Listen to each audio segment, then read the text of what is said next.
Here are 7 countries where xenophobia and discrimination against foreigners have been notably documented, acknowledging that such issues can occur in any nation to varying degrees. 1. South Africa issue.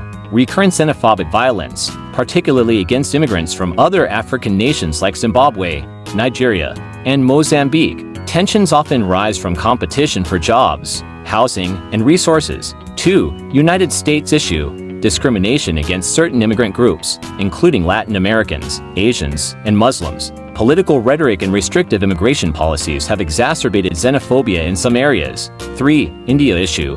Hostility towards migrants from neighboring countries like Bangladesh and Pakistan. Certain groups, especially Rohingya refugees, face widespread discrimination and are often scapegoated for social or economic issues. 4. Saudi Arabia issue.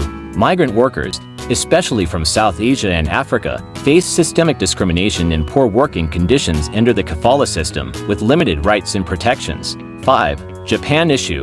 A historically homogeneous society, Japan often sees discrimination against foreigners, particularly non-East Asians, in housing, employment, and social settings. Foreigners can struggle to integrate due to cultural and systemic barriers. 6. Russia issue. Xenophobic violence and racism have been reported against Central Asians, Africans, and migrants from the Caucasus region. Nationalist rhetoric has sometimes fueled anti-immigrant sentiments. 7. China issue. Foreign workers and African migrants in particular have reported racism and xenophobia, including stereotyping, unequal treatment, and even state-sanctioned restrictions in some cases. While these countries have documented instances of xenophobia or discrimination, it's important to note that such behaviors often do not represent the majority of their populations. Many governments and organizations work to address and combat these issues through policies and social initiatives.